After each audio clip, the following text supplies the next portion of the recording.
Welcome दोस्तों, आप सभी का स्वागत है। आज हम टॉपिक स्टार्ट करने वाले हैं, टॉपिक नंबर 3, जिसका नाम है क्रेडिट एनालिसिस, जिसके अंदर हम पढ़ने वाले हैं 4R और 3S के बारे में, जो क्रेडिट के बहुत इंपॉर्टेंट एस्पेक्ट है किसी भी क्रेडिट एनालिसिस के लिए।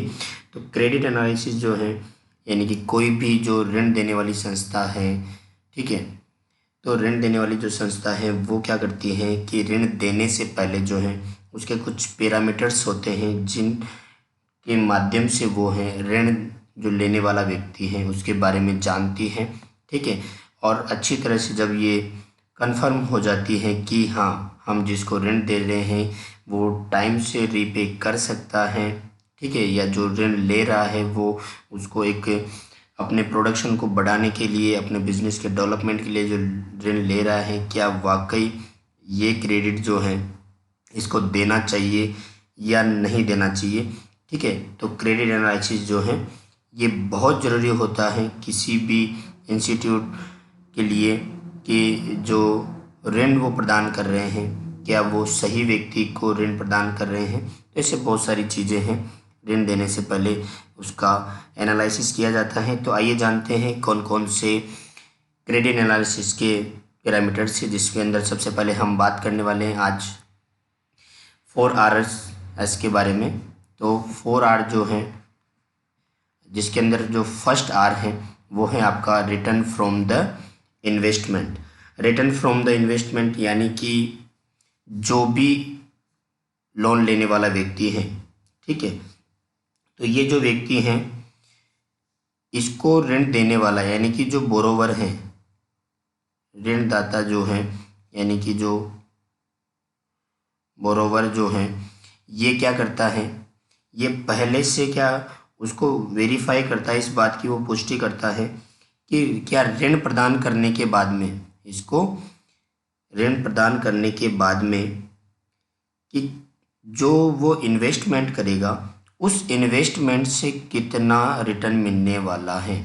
याद रखिएगा, ऋण देने वाला जो व्यक्ति है वो क्या वेरीफाई करेगा, सबसे पहले ये देखेगा कि जो भी ऋण लेने वाला है वो इस पैसे को कहाँ इन्वेस्ट करेगा और वहाँ से उसको उसके इन्वेस्टमेंट से कितना रिटर्न मिलने वाला है, यानी कि उसका प्रतिफल जो है वो उसको कितना मिलने वाला है, ठीक है।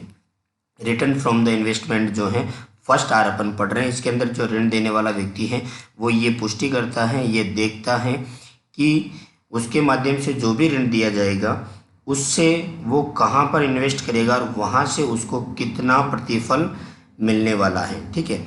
अगर जितना उसने इन्वेस्टमेंट किया उससे ज़्यादा यहाँ पर रिटर्न प्राप्त हो रहा है, ठीक है, तो ऐसी कंडीशन में ऋण देना ठीक है, ठीक है।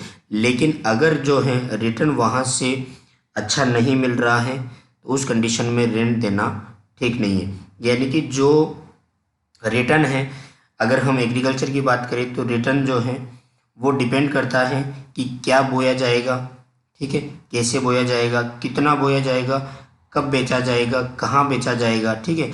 इन सब जो बातें हैं इन बातों के ऊपर डिपेंड करता है। यानी कि जो ये प्रोडक्शन की ये क्या होती है, प्रोडक्शन जो प्रोसेस होता है उसका एक महत्वपूर्ण स्टेज होता है जिसका कहीं ना कहीं प्रभाव जो है वो रिटर्न पे पड़ता है। यानी कि ये जो सारी चीज़ें हैं, ठीक है, कि क्या बोया जाए, क्या बोया जाए, कैसे बोया जाए, कैसे बोया जाए, कितना बोया जाए, ये जो चीज़ें हैं ये डिपेंड करती हैं कि इससे आपका जो प्रोडक्शन है, प्रोडक्शन जो है वो कैसा होगा, ठीक है। अगर जो ऋण लेने वाला व्यक्ति है उनको इन सब चीज़ों के बारे में पता नहीं है तो क्या होगा, उसका रिटर्न का भी पता नहीं होगा कि उसको रिटर्न कितना मिलने वाला है, ठीक है। यानी कि जो प्रोडक्शन प्रोसेस की जो इम्पोर्टेंट जो प्रक्रिया है, इन प्रक्रियाओं से पता चलता है कि रिटर्न कितना आने वाला है। तो जो फर्स्ट जो आर है इसके अंदर हम ये जानते हैं कि जो ऋण देने वाला व्यक्ति है, ऋण देने वाली जो संस्था है, ये सबसे पहले क्या चेक करती है, ये चेक करती है कि उसका इन्वेस्टमेंट कहाँ पर किया जाएगा, कितना वहाँ से रिटर्न मिलेगा। अब रिटर्न मिलने से मतलब कि उसको पहले जो पैसा जिसको दिया जा रहा है उसको ये पता होना चाहिए कि क्या वो बोएगा, कैसे वो बोएगा, कितना वो बोने वाला है, कहाँ उसको बेचेगा। ठीक है, तो ये सारी चीज़ें उसको पता होना चाहिए, क्योंकि इसका कहीं ना कहीं प्रभाव क्या पड़ता है, रिटर्न के ऊपर इसका प्रभाव पड़ता है।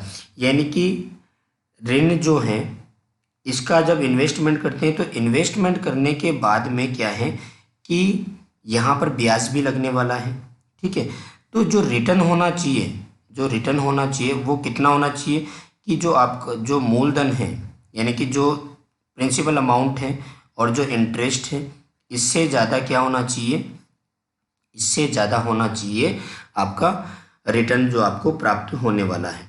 अगर जो संस्था ने जो पैसा दिया है, मान के चलिए 1,000 रुपये जो है ये आपको क्रेडिट दिया है। ठीक है, तो जो क्रेडिट लेने वाला व्यक्ति है, ठीक है, उसका जो रिटर्न है क्या होना चाहिए, इस पर जितना भी ब्याज लगा है, ठीक है, उससे ज़्यादा होना चाहिए। ठीक है, उससे क्या होना चाहिए। अब यहाँ पर 200 रुपये जो है वो क्या है, ज़्यादा है, यानी कि रिटर्न है।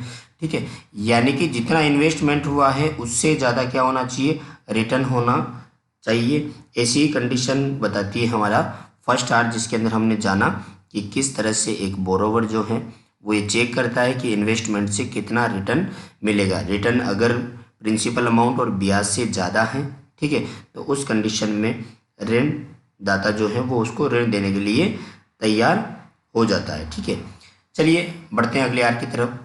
जो हमारा जो सेकंड आर है, इस सेकंड आर के अंदर हम बात करेंगे रीपेमेंट कैपेसिटी के बारे में। किसके बारे में बात करेंगे, रीपेमेंट कैपेसिटी के बारे में बात करेंगे। अब ये रीपेमेंट जो कैपेसिटी है ये क्या है, रीपेमेंट कैपेसिटी जो है ये क्या है, तो जो सेकंड आर जो है ये हमें बतलाता है कि जो हम ऋण का प्रबंधन करते हैं, किसका प्रबंधन, ऋण का जो प्रबंधन करते हैं, यानी कि क्रेडिट जो मैनेजमेंट करते हैं। ठीक है, ये उसका एक महत्वपूर्ण आर है। ठीक है, तो जो सेकंड आर, यानी कि मैं बोल सकता हूँ कि एक तरह से ये प्रिंसिपल है। इसके अनुसार ये देखा जाता है कि जो किसान है, किसान के पास में ऋण को निश्चित समय पर जो निर्धारित किस्तें हैं उन किस्तों में भुगतान करने की क्षमता है या नहीं है।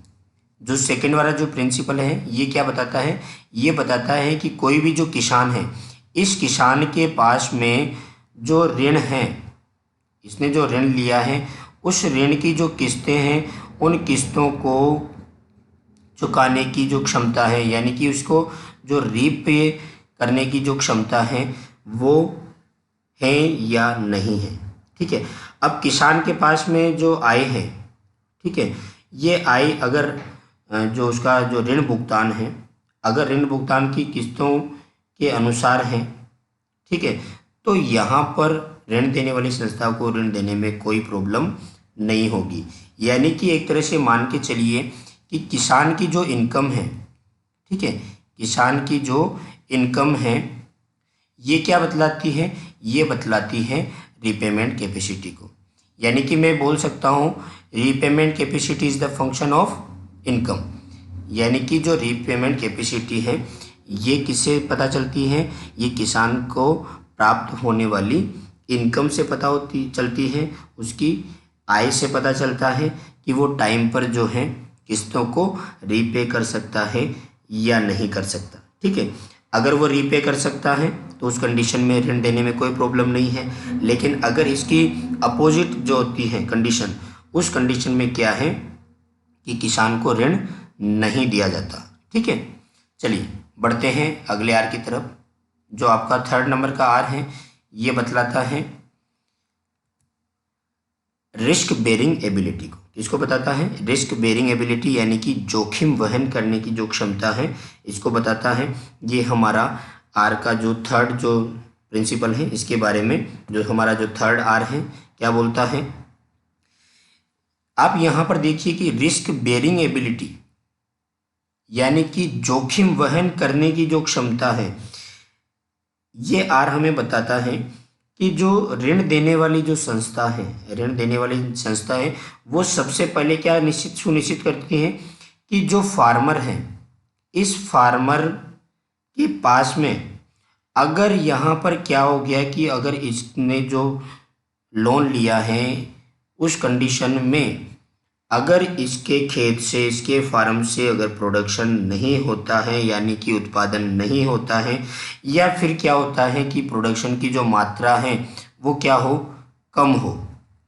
अब प्रोडक्शन की मात्रा कम हो गई तो क्या है कि ये फार्मर जो है ये ऋण, यानी कि ये ऋण नहीं चुका पाएगा। ऋण जो है वो क्या होगा, वो नहीं चुका पाएगा।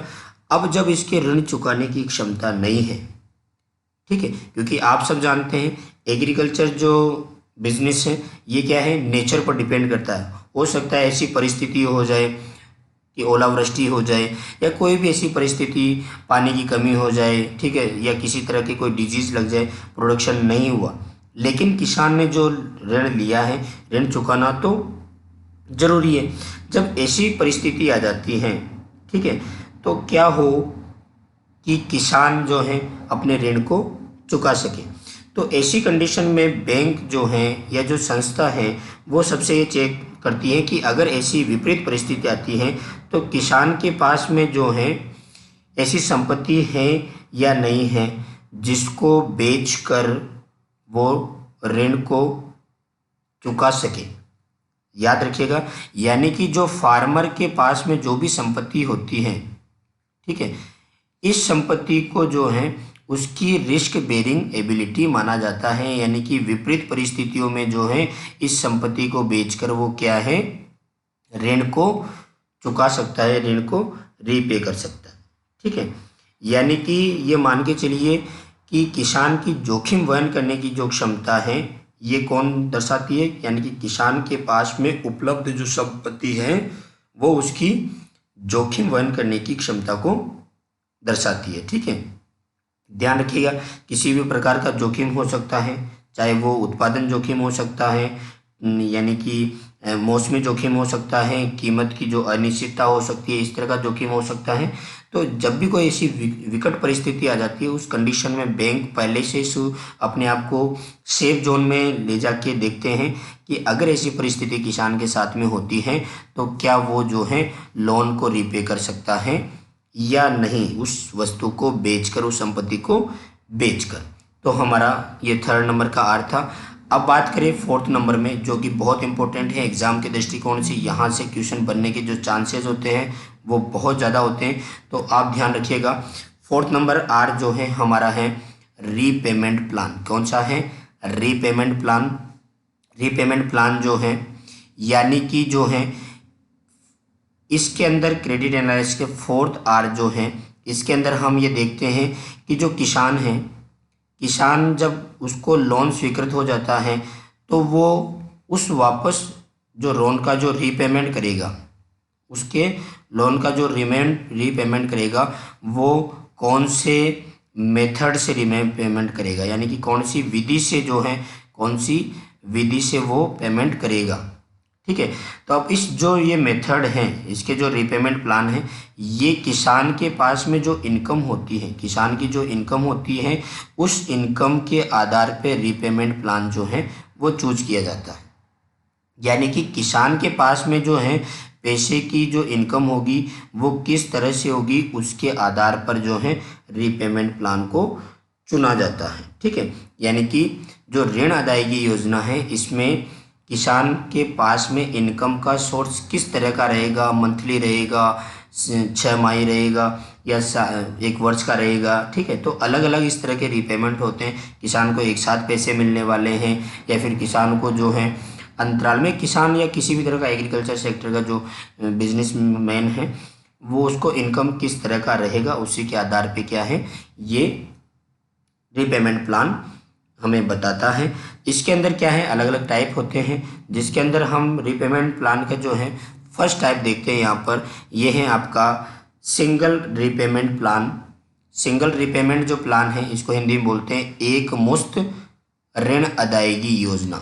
एक मुश्त ऋण अदायगी योजना जो है, इसमें क्या होता है कि जो ऋण का जो भुगतान किया जाता है, ऋण भुगतान जो होता है, ऋण का भुगतान क्या होता है, एक मुश्त होता है, यानी कि सिंगल पेमेंट के अंदर रिपेमेंट किया जाता है। इसके अंदर सिंगल पेमेंट के अंदर रिपेमेंट किया जाता है, यानी कि जो भी टाइम होता है, इस टाइम के कंप्लीट होने के बाद में, इस टाइम के, जैसे ये 6 मंथ का कोई टाइम दिया हुआ है, 6 मंथ के बाद में जैसे 6 मंथ कंप्लीट हुए, फार्मर को जो ऋण का भुगतान करना होगा वो एक साथ करना होगा, यानी कि जो सिंगल जो पेमेंट है, सिंगल पेमेंट करना पड़ेगा। ठीक है, सिंगल पेमेंट करना पड़ेगा, एक मुश्त एक साथ करना पड़ेगा। ठीक है, अब ये जो सिंगल रीपेमेंट प्लान है, ठीक है, इसको एक अन्य नाम और इसका सिंगल जो रीपेमेंट प्लान है इसको बोला जाता है, क्या बोला जाता है, इसको लमसम रीपेमेंट प्लान भी बोला जाता है। क्या बोला जाता है, लमसम, यानी कि एक मुश्त ऋण अदायगी योजना भी बोला जाता है, लमसम रीपेमेंट प्लान भी कहा जाता है। इसके अंदर क्या होता है, जैसे नियत जो डेट होती है उस डेट पर क्या कर दिया जाता है, किसान को एक साथ ऋण वापस चुकाना पड़ता है। ठीक है, अब बात आती है कि ऐसा जो लोन है, ठीक है, ऐसा जो रीपेमेंट प्लान है ये किसान को कब चूज़ करना चाहिए। ये वाला जो प्लान है किसान को उस वक्त चूज़ करना चाहिए, इस तरह का रीपेमेंट प्लान, जब उसे एक साथ किसी निश्चित समय पर, एक साथ किसी निश्चित समय पर आय की उम्मीद हो।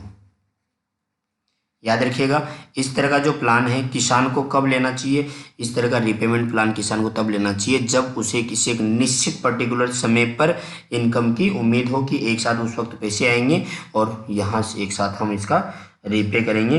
तो सिंगल रीपेमेंट प्लान जो है इस तरह से होता है। इसका अन्य नाम जो है वो क्या है, इसका अन्य नाम जो है वो लमसम रीपेमेंट प्लान भी इसको कहा जाता है। ठीक है, क्या कहा जाता है, इसको लमसम रीपेमेंट प्लान भी कहा जाता है। एक एग्जाम्पल लेते हैं आपके लिए, एक एग्जाम्पल है, याद रखिएगा इसको, कि एक किसान जो है आलू की फसल उगाने के लिए 15,000 रुपये क्षेत्रीय ग्रामीण बैंक देवली से उधार लेता है। कितना 1,000 रुपये लिया उसने, यानी का जो इसका प्रिंसिपल अमाउंट जो है वो कितना है, इसका प्रिंसिपल अमाउंट हो गया इसका 15,000 रुपये। कितना है, प्रिंसिपल अमाउंट इसका है 15,000 रुपये।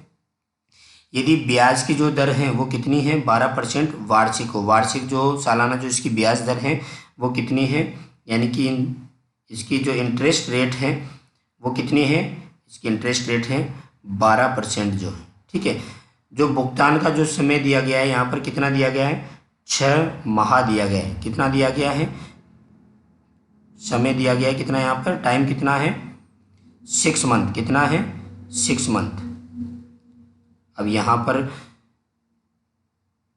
6 मंथ दिया हुआ है, ध्यान रखिएगा इस चीज़ को। अब यहाँ पर देखिए हमें पता चल गया कि भाई समय दिया हुआ है 6 महीने, ब्याज की दर कितनी है 12, ठीक है, मूलधन कितना हुआ है 15,000। तो एक फॉर्मूला आता है किसका, इंटरेस्ट का, इंटरेस्ट निकालने का फॉर्मूला है आपका principal amount into time into interest rate divided by 100। ठीक है, तो आपका जो इंटरेस्ट इसको निकालने के लिए प्रिंसिपल अमाउंट कितना हो गया आपका 15,000 रुपये। यहाँ पर जो समय है, समय कितना है अपने पास में 6 मंथ, कितना है 6 माह है, तो अपन क्या करेंगे बट्टे में 12 लिख देंगे यहाँ पे, और आपका जो इंटरेस्ट रेट है कितना है 12%। ठीक है, तो 12% के नीचे यहाँ पर कितना जाएगा 100। अब जब हम इसको काटेंगे तो 12 से हमारा 12 चला गया, 2 बिंदु से 2, अब कितना बच गया, अब देखिए फटाफट से कैलकुलेट करके बता दीजिए कितना हो गया, 15 चिकी 90, यानी कि 900 रुपये जो है ये क्या हो गया, इसका ब्याज हो गया, इसका क्या हो गया इंटरेस्ट हो गया। ध्यान रखिएगा, यानी कि जो बैंक को वापस क्या करना है, जो रीपेमेंट करना है वो कितना करना है, इसको बैंक को रीपेमेंट करना है आपका प्रिंसिपल अमाउंट प्लस इंटरेस्ट, यानी कि 15,000 प्लस 900, टोटल कितना हो गया 15,900 रुपये जो है ये टोटल क्या हो गया, वापस बैंक को रीपे करना है। ठीक है, कब करना है, एक साथ करना है। जैसे ही जो टाइम पीरियड कंप्लीट होता है, एक निश्चित डेट होती है, उस डेट को हमें जो है एक मुश्त सिंगल रीपेमेंट प्लान या लमसम रीपेमेंट यहाँ पर करना पड़ेगा। ये किसान को कब लेना चाहिए, जब किसान को एक साथ पैसे आने की इनकम होने की उम्मीद हो, तब इस तरह का प्लान लेना चाहिए। अधिकतर जो क्रॉप लोन होते हैं वो क्या होते हैं, एक निश्चित समय जैसे कंप्लीट होता है उस वक्त किसान जो है चुका देता है। इस तरह के जो रीपेमेंट प्लान अधिकतर किसान फसल के टाइम पे लेता है, जब उसको पता हो कि हाँ मेरी जो फसल है वो 6 से 8 महीने या फिर साल भर के अंदर यहाँ से मुझे इनकम मिल जाएगा, तब इस तरह का रीपेमेंट प्लान किसान लेता है। ठीक है, चलिए बढ़ते हैं अगले रीपेमेंट प्लान। जो हमने सेकेंड नंबर, फर्स्ट वाला देख लिया, सेकेंड नंबर जो है इसके अंदर क्या है, ये है आपका एमोर्टाइज decreasing repayment plan. एमोर्टाइज decreasing repayment plan. अब यहाँ पर एक वर्ड आपके सामने आ गया है एमोर्टाइज्ड। अब एमोर्टाइज क्या होता है इसको थोड़ा सा देख लीजिए। एमोर्टाइज आपके डेफिनेशन में पूछा जा सकता है एमोर्टाइज क्या होता है। तो क्या होता है कि जब जो आपका मूलधन है, क्या है आपका मूलधन प्लस आपका जो ब्याज है, आपका मूलधन और आपका जब ब्याज है, इनको जोड़कर, याद रखिएगा इनको क्या कर लिया जाता है, इनको जोड़कर जब किस्तों में बांट दिया जाता है, किस में बांट दिया जाता है, किस्तों में जब बांट दिया जाता है तो ये क्या कहलाता है, ये कहलाता है एमोर्टाइजेशन कहलाता है। ठीक है, ध्यान रखिएगा।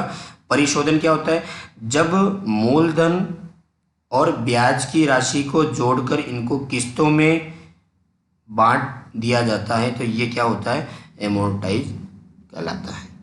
ठीक है, यानी कि किस्तों में बांट दिया जाता है। इस चीज़ को अच्छे से ध्यान रखिएगा। फिल इन द ब्लैंक्स में आपसे पूछा जा सकता है, डेफिनेशन में आपसे पूछा जा सकता है। ठीक है, यानी कि आपको ये अच्छे से पता होना चाहिए। एग्जाम्पल के साथ में लेंगे इसको। ठीक है, तो देखते हैं ये वाला रीपेमेंट प्लान क्या बोल रहा है, एमोर्टाइज डिक्रीजिंग रीपेमेंट प्लान, यानी कि घटती हुई किस्त परिशोधन ऋण अदायगी योजना। अब इस तरह की जो योजना है इसमें ऋण जो चुकाने की जो राशि होती है प्रति किस्त कम होती जाती है। क्या बोल रहे हैं, यानी कि इसके अंदर जो किस्त आती है, इसके अंदर जो किस्त आती है प्रति किस्त, जो प्रति किस्त, यानी कि यहाँ पर हमने बोल दिया एमोर्टाइजेशन का मतलब तो समझ में आ गया होगा कि जो मूलधन है जो किसान ने लिया है और उस पर जो ब्याज लगा इनको क्या कर दिया, जोड़ दिया, फिर उनको क्या कर दिया, किस्तों में बांट दिया है। इसमें क्या होगा, जो प्रति किस्त होती है इस वाले जो प्लान के अंदर क्या प्रति किस्त क्या होती है, वो कंटिन्यू क्या होती है, घटती जाती है। क्या होती जाती है, घटती जाती है। ठीक है, बात समझना, प्रति किस्त क्या होती जाती है, निरंतर कम होती जाती है। ठीक है, अब इस योजना में जो आपका मूलधन रहेगा, मूलधन की जो राशि है, यानी कि मूलधन की जो राशि है, पूरा जो रीपेमेंट पीरियड है, इस पूरे रीपेमेंट पीरियड में क्या रहेगी, एक समान रहेगी। यहाँ पर आप फोकस करिए। पहली बात मैंने क्या बोली कि प्रति किस्त क्या होती जाती है, घटती जाती है। दूसरी बात मैं आपके साथ लोगों के सामने यहाँ पर बता रहा हूँ कि इसके अंदर जो मूलधन की राशि है, यानी कि जो प्रिंसिपल अमाउंट है, ये क्या रहेगा, ये समान रहेगा। प्रिंसिपल अमाउंट क्या रहेगा, ये एक समान रहेगा। ध्यान रखिएगा, मूलधन अमाउंट जो है वो क्या रहेगा, एक समान रहेगा। ठीक है, मूलधन क्या रहेगा, इसमें एक समान रहेगा। और ब्याज की जो राशि है, ब्याज की राशि जो रहेगी वो क्या रहेगी, वो घटती जाती है। ब्याज की राशि घटती जाती है। आप समझने की कोशिश करिए इसको। अब आपको एक चीज समझ में आई होगी कि प्रति किस्त घटती जा रही है, मूलधन समान रह रहा है, ब्याज की राशि क्या होती जा रही है, घटती जा रही है। ठीक है, यानी कि प्रथम वर्ष में ब्याज की राशि क्या रहेगी, अधिक रहेगी, उसके बाद में क्या रहेगी, ब्याज की राशि निरंतर कम होती जाएगी। अब यहाँ पर देखिए कि ब्याज मूलधन हमारा क्या है, समान है, ब्याज जो है वो स्टार्ट पहले से दूसरे की तुलना में पहले की ज़्यादा रहेगी, यानी पहले के बाद में जब दूसरे पे जाएंगे अगले वर्ष तो फिर उस पर घट जाएगी, फिर घट जाएगी, घट जाएगी। इन दोनों को जोड़ने से तो क्या आ रही है, आपकी प्रति किस्त आ रही है, तो प्रति किस्त भी क्या है, कंटिन्यूसली घटती रहेगी। ठीक है, बात समझ में आ रही है आप लोगों को, नहीं समझ में आ रही, दोबारा से फोकस करिए। घटती हुई किस्त परिशोधन, यानी कि किस्त क्या होती जाएगी, घटती जाएगी, मूलधन क्या रहेगा, सब में समान रहेगा, ब्याज की राशि जो क्या है ये कंटिन्यूसली घटती जाएगी। एग्जाम्पल ले लेते हैं, एग्जाम्पल से हो सकता है आप लोगों को समझ में आ जाए। एक एग्जाम्पल ले लेते हैं।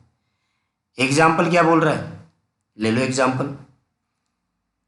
एग्जाम्पल आपको बोल रहा है कि एक जो किसान है थ्रेशर खरीदने के लिए कितना 10,000 रुपये इसने ले लिए, यानी कि मैं मूलधन कितना बोल सकता हूँ, मूलधन कितना हो गया भाई, प्रिंसिपल अमाउंट कितना हो गया, ये हो गया आपका 10,000 रुपीज़। अब 5 वर्ष के लिए पंजाब नेशनल बैंक देवली से क्या कर लिया, उधार लिया। कितने वर्ष के लिए, टाइम अगर माने तो कितना हो गया, समय कितना हो गया, यहाँ पर समय हो गया 5 वर्ष। ठीक है, बात कंप्लीट है। अब कहाँ से लिया है, पंजाब नेशनल बैंक देवली से लिया है। अब इस शर्त पे लेता है कि वो प्रतिवर्ष कितना है, प्रतिवर्ष वो 2,000 रुपये मूल राशि और बकाया राशि पर ब्याज का भुगतान करता रहेगा। यानी कि प्रतिवर्ष कितना देगा, वो 2,000 रुपये देगा, यानी कि वो जो है कितने वर्ष के लिए लिया है, कितने वर्ष के लिए लिया है, फटाफट से बता दीजिए कितने वर्ष के लिए है, 5 वर्ष के लिए लिया है। ठीक है, चलो 1 2 3 4 5 वर्ष के लिए टेबल में दिखा देता हूँ आपको, बहुत अच्छे से क्लियर हो जाएगा। मूलधन राशि के लिए क्या बोल रहे हैं, मूल राशि के लिए, यानी कि मूल राशि के लिए क्या बोल रहा है, मूलधन के लिए क्या बोल रहा है वो, कि हर वर्ष कितना देगा, 2,000 रुपये देगा। ठीक है, पहले साल भी 2,000 रुपये, फिर 2,000 रुपये, अगले तीसरे साल भी उसने 2,000 रुपये, चौथे साल भी उसने 2,000 रुपये और 5वें साल भी उसने कितना दिया, 2,000 रुपये दिया। बात क्लियर एकदम। अब वो बोल रहा है कि बाकी बकाया राशि पर ब्याज का भुगतान करता रहेगा। ठीक है, अब ब्याज की दर कितनी है, 10% वार्षिक ब्याज। ब्याज की दर कितनी है, ब्याज जो दर है वो है आपकी 10% ब्याज दर है। देखिए इधर, अब यहाँ पर अपन ये निकाल लेते हैं ब्याज की राशि। ब्याज की राशि कितनी है, 10% है।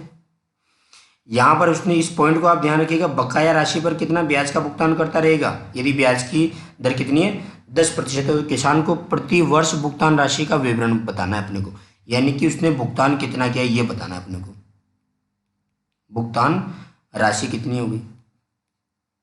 अब सबसे पहली बात बताइए मेरे को कि किसान के पास में अभी प्रेजेंट टाइम पे कितना रुपया है, उसके पास में 10,000 रुपये है। तो 10,000 रुपये जो हैं, इस 10,000 में से पहले वर्ष क्या होगा, पूरे 10,000 रुपये ब्याज लगेगा। कितना परसेंट का लगेगा, 10% का लगेगा, यानी कि 10,000 रुपये जो ब्याज लगेगा वो कितना परसेंट लगेगा भाई, 10% का 1 साल के लिए लग रहा है। कितना आ गया ब्याज, ब्याज आ गया आपका 1,000 रुपये। कितना आ गया, 1,000 रुपये आ गया।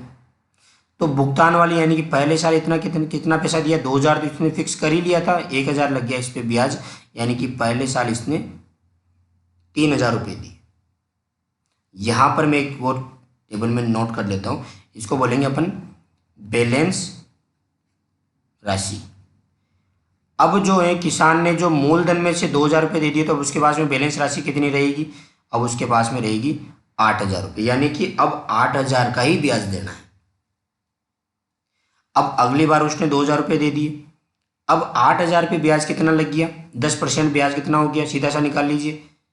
8,000 का 10% कितना हो गया, 8,000 का 10% कितना हो गया, 10% हो गया आपका 800 रुपये। कितना हो गया, 800 रुपये, यानी कि अगली किस्त कितने की गई, 2,800 रुपये की। अब बैलेंस राशि कितनी रह गई, 8,000 में से 2,000 रुपये चले गए, कितना रह गया, 6,000 रुपये। अब जो तीसरे साल देना है कितना ब्याज लगेगा? 2,000 तो फिक्स है, देना ही देना है। ब्याज कितना लग गया? 600 का 10% कितना हो गया भाई? 600। टोटल भुगतान राशि कितनी होगी? 2,600 रुपये। बात समझ में आ रही है? इन दोनों को क्या कर दिया अपन ने? जोड़ दिया। अब 6,000 में से 2,000 उसने दे दिए, कितने बच गया बैलेंस राशि? 4,000 रुपये बच गए। यानी अगला ब्याज कितने पे लगेगा? 4,000 पे लगेगा। अब जो चौथे वर्ष उसने क्या किया? 2,000 उसने देने 4,000 पे ब्याज लग गया 10% का ब्याज लगा तो कितना ब्याज लग गया? 400 रुपये का ब्याज लग गया। टोटल उसने भुगतान राशि कितनी हो गई भाई उसकी? टोटल भुगतान राशि हो गई उसकी 2,400 रुपये। अब बैलेंस कितना बच गया उसके पास में? 2,000 रुपये। अब 2,000 रुपये में ब्याज लगेगा भाई, कितना होगा? 200 रुपये का ब्याज ये लगेगा ना। 200 रुपये ब्याज लेगा। टोटल पैसा कितना देना? भुगतान राशि कितनी होगी? 2,200 रुपये। अब उसके पास में कितना बैलेंस बच गया? 2,000 में से 2,000 उसने दे दिए। इस 2,000 में से 2,000 दे दिए तो उसके पास में क्या बचा? कुछ नहीं। बात कंप्लीट। पूरा पैसा उसने जमा करा दिया ना भाई। अब जो ये रीपेमेंट प्लान क्या बोल रहा था, यहाँ समझने की कोशिश करिए। रीपेमेंट प्लान बोल रहा था कि इसके अंदर क्या है? मूलधन समान रहेगा। चलो ठीक है साहब, मूलधन क्या हो गया भाई? सब में समान हो गया। समान क्या हो गया? मूलधन समान हो गया। ब्याज की राशि के लिए क्या बोल रहा था? घटता जाएगा। क्या जाएगा? घटता जाएगा। ध्यान रखिएगा, ब्याज की राशि क्या हो रही है? घटती जा रही है। अगर भुगतान की राशि की बात करें तो क्या होगा? भुगतान की राशि घटती किस्त, यानी कि किस्त क्या हो रही है? कंटिन्यूसली घटती जा रही है। बात समझ में आ गई? घटती हुई किस्त परिशोधन ऋण योजना अदायगी जो योजना, सिंपल सा क्वेश्चन आपसे पूछा जा सकता है, इसको एक्सप्लेन करिए। तो आप यहाँ पर देख पा रहे हैं किस तरह से मूलधन जो है समान है, ब्याज की राशि घटती जा रही है, टोटल जो किस्त है ये क्या हो रही है? घटती जा रही है। बात समझ में आ रही है आपको? यानी कि उसने मूलधन उसका कितना था? टोटल 10,000 था। ब्याज कितना लग गया भाई इसके ऊपर? फटाफट से बता दो, ब्याज कितना लग गया? 1,800। 3,000 ब्याज हो गया। यानी कि टोटल मिला के कितना भुगतान किया उसने? 13,000 रुपये का भुगतान किया। बात समझ में आई? कितना भुगतान किया? 13,000 का भुगतान किया। किस तरह से मूलधन बढ़ा? समान हो गया सब, ब्याज घटा। समझ में आ गया? भुगतान राशि किस तरह से रही? बिल्कुल क्लियर हो गया होगा। किसान को जो है ना, इस तरह का रीपेमेंट प्लान कब लेना चाहिए? फटाफट से आपसे पूछा जा सकता है, किसान को इस तरह का रीपेमेंट प्लान कब लेना चाहिए? किसान को इस तरह का जो रीपेमेंट प्लान है तब लेना चाहिए जब उसे शुरुआत में अधिक इनकम की उम्मीद हो। शुरुआत में अधिक आय की उम्मीद हो और धीरे धीरे इनकम कम होने की संभावना लगे। और शुरुआत में अधिक आय की उम्मीद हो और धीरे धीरे आय कम होने की संभावना हो। बात समझ आ रही है? संभावना हो किसकी? आय कम होने की संभावना हो। किसान को इस तरह का प्लान तब लेना चाहिए। बिल्कुल बात क्लियर हो गई होगी आपको? बात क्लियर है? आगे चले। यानी कि जब किसान को शुरुआत में अधिक आय प्राप्त होने के आसार दिख रहे हो, उसके बाद में धीरे धीरे आय कम होने की संभावना हो, तब किसान को इस तरह का रीपेमेंट प्लान लेना चाहिए। बात क्लियर है? आगे बढ़े। चलिए आगे बढ़ेंगे। इसके अंदर नेक्स्ट जो हम जानने वाले हैं बहुत इंपॉर्टेंट है, आपसे पूछा जा सकता है इसके बारे में। ये है समान किस्त परिशोधन ऋण अदायगी योजना, amortized even repayment plan. Amortized even repayment plan. अब इस प्रकार की जो है, इसमें क्या होता है कि जो ऋण और भुगतान अवधि का जो ब्याज है, इसको क्या कर लिया जाता है? समान किस्तों में विभाजित कर दिया जाता है। यानी कि उनको जोड़ के क्या कर दिया जाता है? इनको सम्मिलित कर लिया जाता है और समान किस्तों में इसको क्या कर दिया जाता है? विभाजित कर दिया जाता है, इनको बांट दिया जाता है। ठीक है। किसान जो है प्रति किस्त में समान धन का भुगतान करेगा। यानी कि जो किस्त आने वाली है इसके अंदर किस्त क्या रहेगी? इसमें किस्त रहेगी समान। ध्यान रखिएगा, किस्त क्या रहेगी इसमें, किस्त समान रहेगी। ठीक है। अगर मूलधन की मैं बात करूं तो मूलधन जो है उसमें मूलधन किस तरह का रहेगा, इसमें मूलधन की जो राशि है क्या कर रहेगी, कम रहेगी। शुरुआत में क्या रहेगी, कम रहेगी, फिर धीरे धीरे क्या होती जाएगी, ज़्यादा होती जाएगी। ध्यान रखना, शुरुआत में मूलधन की राशि क्या रहेगी, कम रहेगी, उसके बाद में ज़्यादा हो जाएगी। अगर बात करें ब्याज की राशि का, ब्याज की राशि कैसी रहेगी, ब्याज की जो राशि रहेगी वो शुरुआत में तो क्या रहेगी, अधिक रहेगी। शुरुआत में क्या रहेगी, अधिक रहेगी, उसके बाद में क्या होती जाएगी, उसके बाद में धीरे धीरे कम होती जाएगी। बात समझना यहाँ पे, किस्त समान रहेगी, मूलधन स्टार्टिंग में कम रहेगा, धीरे धीरे ज़्यादा होता जाएगा। ब्याज की राशि स्टार्टिंग में अधिक रहेगी और धीरे धीरे फिर कम होता जाएगा। ठीक है, यानी कि मूलधन की राशि बढ़ेगी, ब्याज की राशि कम होती जाएगी। ठीक है, इसके लिए आप एक फॉर्मूला नोट कर सकते हैं कि किस्त की राशि जो है उसको किस तरह से निकाला जाए। तो किस्त की जो राशि है, समान राशि जो होती है ना किस्त की, उसको निकालने का एक फॉर्मूला है जो आप नोट कर लीजिए कि आपका जो मूलधन है, मूलधन इनटू ब्याज की दर, जो इंटरेस्ट रेट है परसेंट में, डिवाइडेड बाय 1 माइनस 1 प्लस ब्याज की दर कोष्टक, यहाँ पे आपको वर्ष को रखना है। तो इस फॉर्मूले के माध्यम से क्या है, आप सीधा क्या कर सकते हैं, किस्त की जो राशि है इसको आप निकाल सकते हैं। ठीक है, आसानी से इसको निकाला जा सकता है। यानी कि जो आप इसका जब टेबल बनाओगे तो टेबल में ध्यान रखिएगा कि यहाँ पे हमारा क्या आ जाएगा, यहाँ पे आ जाएगा हमारा वर्ष, यहाँ पे हमारा क्या आ जाएगा, मूलधन, यहाँ पे हमारा आ जाएगा ब्याज, यहाँ पे क्या आ जाएगा, किस्त, यहाँ पे आ जाएगा बैलेंस राशि। अब सिंपल सा देख लीजिए कि ये वर्ष आ गए, हमने इस फॉर्मूले से जो है किस्त का जो पता है वो यहाँ पर पूरी किस्त आ जाएगी। समझ रहे बात को, मूलधन जो है स्टार्टिंग में, अब जो ब्याज, सबसे पहले हमने क्या करना है, जो बैलेंस राशि मान के चलिए 10,000 रुपये है, 10,000 रुपये किस्त का हमें पता है, किस्त आगे जैसे मान के चलिए 2,000 रुपये किस्त है, 10,000 रुपये बैलेंस है, तो हमने क्या करना है, पहले ब्याज की गणना करनी है। 10,000 से सबसे पहले ब्याज निकालना है, किस्त का पता यहाँ से चली गया, सारी किस्तें अपने को लिख देनी, नो प्रॉब्लम। उसके बाद में आप 10,000 रुपये ब्याज निकालोगे। अब 2,000 में से ब्याज मान के चलिए 11 जो है, कितना ब्याज आ गया, 1,000 ब्याज आ गया।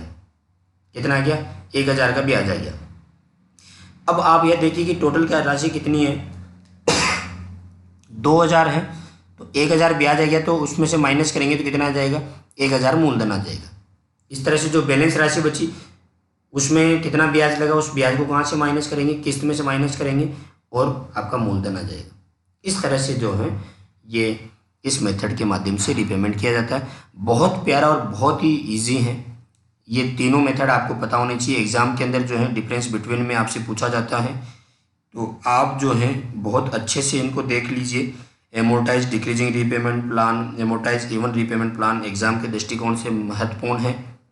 इससे पहले जो हमने जो 3R पढ़े, जिसके अंदर हमने सबसे पहले जाना कि भाई क्या होता है रिटर्न फ्रॉम द इन्वेस्टमेंट, क्या होता है रिपेमेंट कैपेसिटी, क्या होती है रिस्क बेरिंग एबिलिटी, क्या होती है, इनके बारे में जो डेफिनेशन में आपसे पूछा जा सकता है। शॉर्ट क्वेश्चन आपसे यहाँ पे बन सकता है। ठीक है, अगर बड़े क्वेश्चन की बात करें तो पूरा क्रेडिट एनालिसिस जो है आपसे पूछा जा सकता है। चलिए आगे बढ़ते हैं और अब जानना है हमें कि क्रेडिट एनालिसिस के जो 3CS हैं ये क्या होते हैं। क्रेडिट एनालिसिस के जो 3CS हैं ये क्या होते हैं, तो इनका जो है आपको सिंपल सा फंडा, आपको बेसिक सा जो है आपको पता होना चाहिए कि जो 3CS है, जिसके अंदर आपका जो फर्स्ट C है, फर्स्ट C आपका है करेक्टर। क्या है आपका फर्स्ट C आपका है करेक्टर, जिसको हिंदी में बोलते हैं चरित्र। क्या बोलते हैं इसको, चरित्र। अब ये जो फर्स्ट C है ये क्या बोलता है कि ऋण देने वाली जो कोई संस्था है, ठीक है, उसके लिए ये सबसे महत्वपूर्ण सी है। ठीक है, करेक्टर जो है वो ऋण देने वाली संस्था के लिए सबसे महत्वपूर्ण है। वो क्या करता है, ऋण देने से पहले जो है, लोन देने से पहले क्या करता है कि उसके लोन लेने वाले व्यक्ति के करेक्टर के बारे में पता करता है कि वो व्यक्ति जो है उसका करेक्टर किस तरह का है। ठीक है, यानी कि जो है कि अगर उसका जो करेक्टर है वो एक तरह से मान के चलिए किसी तरह का वो मानसिक तौर पे वो जो है वो किसी भी प्रकार की कोई गलत आदत से या फिर किसी भी तरह से उसका चरित्र जो है या गलत संगत उसकी नहीं है। ठीक है, या फिर झूठा है इंसान, जिम्मेदार रेस्पॉन्सिबल है या नहीं है, हार्ड वर्कर है या नहीं है, ईमानदार है या नहीं है। यानी कि अगर किसान की बात करें तो ऋण चुकाने में क्या होता है, ईमानदारी की, ऑनेस्टी होनी चाहिए उसके अंदर। ठीक है, रेस्पॉन्सिबिलिटी होनी चाहिए, हार्ड वर्कर होना चाहिए। तो ऐसे जो गुण हैं ऐसा देखा जाता है ऋण देने से पहले, क्योंकि अगर ये गुण हैं तो जो है रीपेमेंट करने में किसी भी प्रकार का कोई प्रॉब्लम नहीं आएगा। किसान जो है वो दिवालिया नहीं होना चाहिए। ठीक है, मानसिक तौर पे वो जो है वो किसी भी तरह से कोई भी उसके साथ में प्रॉब्लम नहीं होना चाहिए। यानी कि अगर मोरल कैरेक्टर अच्छा है, एक चीज़ हमेशा ध्यान रखिएगा कि अगर किसी भी व्यक्ति का जो है मोरल जो करेक्टर जो होता है, मोरल करेक्टर जो होता है, ये क्या होता है, अगर किसी का मोरल करेक्टर बहुत अच्छा है तो ये इसका क्रेडिट करेक्टर बन जाता है। गुड क्रेडिट करेक्टर क्या होता है, बन जाता है। ध्यान रखिएगा इस चीज़ का। अगर किसी का मोरल करेक्टर बहुत अच्छा है तो वो उसका क्या बन जाता है, गुड क्रेडिट करेक्टर बन जाता है। ठीक है, मतलब कई बहुत कई जैसे कई भी होते हैं, बहुत सारे लोग होते हैं कि यार बहुत अच्छा ईमानदार आदमी है, चल इसको पैसा दे दे, वापस पैसा टाइम से आ जाएगा। यानी कि उसका चरित्र जो है ना, उसको एक अच्छा उसका गुड करेक्टर क्रेडिट जो उसका क्रेडिट करेक्टर है उसको बना रहा है। ठीक है, तो ध्यान रखिएगा इसमें। यानी कि यहाँ पर सिक्योरिटी नहीं देख रहा, वो उसको क्या कर रहा है, उसके मोरल करेक्टर की वजह से क्या है उसको पैसा देने के लिए तैयार हो रहा है। ठीक है, जैसे आप अपने किसी दोस्त को पैसा देते हैं, मान के चलिए आप 500 रुपये देते हैं, 1000 रुपये देते हैं, आप उसको इसलिए दे देते हैं क्योंकि आपको उसको करेक्टर पता है कि यार ये पैसा ले रहा है तो ये वापस पैसा रिपे कर देगा। ठीक है, इस वजह से आप उसको पैसा दे रहे हैं, उसके चरित्र की वजह से पैसा आप दे रहे हैं। चलिए आगे बढ़ते हैं, सेकंड सी के बारे में जान लेते हैं। सेकंड सी क्या है आपका, ये है आपका कैपेसिटी। क्या है, कैपेसिटी। कैपेसिटी इसको हिंदी में अपन बोलेंगे क्षमता। क्या बोलेंगे, क्षमता बोलेंगे। कैपेसिटी क्या होता है, सिंपल सा ध्यान रखिएगा, capacity is the function of income. Capacity जो है वो किसका फंक्शन है, वो आय का है। सिंपल सा बात, यहाँ पर अगर इनकम है, अगर आपकी इनकम है, अगर आपकी इनकम है तो आपकी कैपेसिटी क्या होगी, अच्छी होगी। अगर आपकी इनकम नहीं है तो आपकी कैपेसिटी भी क्या होगी, नहीं होगी। यानी कि किसान के पास में जो है अगर नियत समय पे जो टाइम है जब ऋण चुकाने की जो क्षमता है उसका पता कैसे लगाया जा सकता है, सिंपल सा है कि अगर किसान को जैसे ऋण स्वीकृत करते समय उसके हम ये चेक करते हैं कि उसकी ऋण जो भुगतान की जो क्षमता है, ठीक है, उसको जांचने की जरूरत पड़ती है। ठीक है, तो यहाँ पर सिंपल सा ये है कि जो आपने देखा होगा पहले हम जब आर की बात कर रहे थे, रीपेमेंट कैपेसिटी। ठीक है, यानी कि किसान की जो ये क्षमता है, जो इनकम की वजह से जो क्षमता बन रही है, ये किसको दर्शाती है, उसकी रीपेमेंट कैपेसिटी को दर्शाती है। किसको, रीपेमेंट कैपेसिटी जो है उसको दर्शाती है कि वो ऋण चुकाने की उसके अंदर कितनी क्षमता है। और ये किससे पता चलती है, किसान के पास में प्राप्त होने वाली इनकम से हमें पता चलता है। ठीक है, यानी कि जो क्षमता निर्भर करती है ये टोटली किसके ऊपर डिपेंड करती है, ये जो उसका जो फार्म बिजनेस है, इस फार्म बिजनेस से प्राप्त होने वाला जो इनकम है, इस इनकम की के आधार पर हम ये पता लगा सकते हैं कि लोन लेने वाला जो व्यक्ति है उसका कैपेसिटी कितना है। ठीक है, चलिए अगले सी की बात करते हैं। आपका जो थर्ड नंबर का सी है ये है आपका कैपिटल। क्या है, कैपिटल यानी कि पूंजी। अब पूंजी से ये है मतलब हमारा कि किसान की जितनी भी असेट्स हैं, ठीक है, तो उन असेट्स से हैं जिनके माध्यम से क्या है कि किसान किसी भी विपरीत परिस्थिति में, यानी कि जब वो ऋण नहीं चुका सकता, तो ऐसी परिस्थिति में क्या है कि उसको जो संपत्ति को वो गिरवी बेच कर, ठीक है, ऋण का भुगतान कर सके। अतः क्या होता है कि जो ऋण देने वाला जो व्यक्ति है वो ये देखता है कि किसान के पास में कैपिटल कितना है, उसके पास में असेट्स कितना है, ठीक है। यानी कि एक तरह से आप ये देख लीजिए कि जो किसान के पास में इस कैपिटल का जो मतलब होता है वो किससे होता है, ये होता है उसके आपके इसका जो होता है रीपेमेंट कैपेसिटी का, साथ ही साथ में रिस्क बेयरिंग एबिलिटी को दर्शाती है। जो किसान के पास में कोई भी जो कैपिटल है, जो असेट्स है, वो किसको दिखा रही है, ये उसकी रिस्क बेयरिंग जो एबिलिटी है, कौन सी रिस्क बेयरिंग जो एबिलिटी है इसको दर्शा रही है, रिस्क बेयरिंग एबिलिटी। साथ ही साथ में रीपेमेंट जो कैपेसिटी है इसको दर्शा रही है इसका कैपिटल। तो अच्छे से आप समझ लीजिए, पहला हमने कैरेक्टर के बारे में बात किया, फिर कैपेसिटी के बारे में बात किया, फिर कैपिटल के बारे में बात किया। इससे पहले जो है हमने एक बार फोकस करिए आप कि हमने जो बात किया था सिंपल सा है, आपका बहुत बड़ा टॉपिक नहीं है ये अच्छा क्वेश्चन बन सकता है। यहाँ पे जो 4 R's की बात हो रही थी, फर्स्ट आपका हो गया रिटर्न फ्रॉम द इन्वेस्टमेंट, याद रखिएगा, रिटर्न फ्रॉम द इन्वेस्टमेंट। इसके अंदर ये देखा जाता है कि जो इन्वेस्टमेंट हो रहा है उस इन्वेस्टमेंट से कितना रिटर्न मिलने वाला है, ठीक है। उसके बाद में आपका सेकंड आ गया था आपका रीपेमेंट कैपेसिटी, यानी कि उसे जो इनकम है वो कितनी होने वाली है, ठीक है। और इसके बाद में हमने पढ़ा था रिस्क बेयरिंग एबिलिटी में क्या है, उसके पास में जो असेट्स हैं उसके बारे में हमने जाना था कि उसके पास में कितना असेट्स था कि अगर वो किसी भी ऐसी जोखिम हो जाए, कुछ भी इस तरह का घटित हो जाए, प्रोडक्शन नहीं हो, उस कंडीशन में उस संपत्ति को बेचकर वो ऋण को भुगतान कर चुके हैं। 4th R के अंदर हमने जाना था रीपेमेंट प्लान के बारे में, रीपेमेंट प्लान्स के बारे में जाना था। रीपेमेंट प्लान्स के अंदर अपन ने जाना था, एक तो फर्स्ट अपन ने जान लिया था सिंगल रीपेमेंट जो प्लान है इसके बारे में जाना था, फर्स्ट सिंगल रीपेमेंट प्लान के बारे में जाना था। सेकेंड हमने जाना था कि डिक्रीजिंग